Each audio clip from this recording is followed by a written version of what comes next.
আগামী মাস থেকে সম্মিলিত ইসলামী ব্যাংকের গ্রাহকেরা তাদের আমানতের বিপরীতে মাসিক মুনাফা তুলতে পারবেন।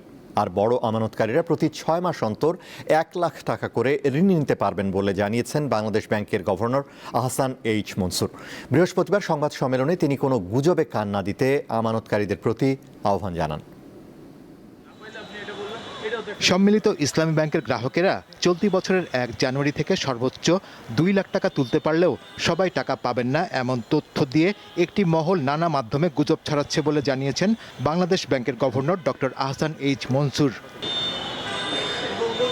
বৃহস্পতিবার কেন্দ্রীয় ব্যাংকের সংবাদ সম্মেলনে তিনি আরও বলেন, সম্মিলিত ইসলামী ব্যাংক নিয়ে যারা বিশৃঙ্খলা করার চেষ্টা করছে তারা কোনোভাবেই সফল হবে না। প্রশ্ন উঠেছে আমানতকারীদের স্বার্থ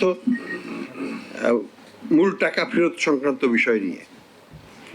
আমরা আবার যেটা বলতে চাচ্ছি, সকল আমানতকারীর মূল আমানত পুরোপুরিভাবে সুরক্ষিত। সংবাদ সম্মেলনে জানানো হয়, সম্মিলিত ইসলামী ব্যাংকের বড় আমানতকারীরা প্রতি 6 মাস অন্তর 1 লাখ টাকা ঋণ নিতে পারবেন। গ্রাহকেরা তাদের মোট আমানতের 40% পর্যন্ত ঋণ নিতে পারবেন। আমার 20 কোটি টাকা আছে, আমি পাচ্ছি 2 লাখ টাকা, এটা তো পরিমাণ খুব বেশি না। তাদেরকে আপ টু 40% পর্যন্ত, 40% পর্যন্ত এই তাদের ডিপোজিটের এগেইনস্টে ইমিডিয়েট লোন দেওয়ার ব্যবস্থা করছি আমরা।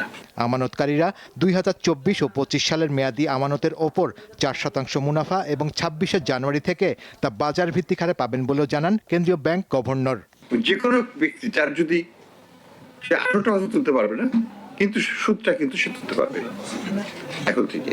অর্থাৎ জানুয়ারি মাস শেষ হয়ে গেল, জানুয়ারি মাসের টাকাটা ফেব্রুয়ারির 1 তারিখ থেকেই তুলতে পারবে। ফেব্রুয়ারি মাস থেকে সম্মিলিত ইসলামী ব্যাংকের গ্রাহকেরা হটলাইনের মাধ্যমে যে কোনো সমস্যার কথা জানাতে পারবেন এবং দ্রুত তা সমাধানের চেষ্টা করা হবে বলে জানিয়েছে বাংলাদেশ ব্যাংক।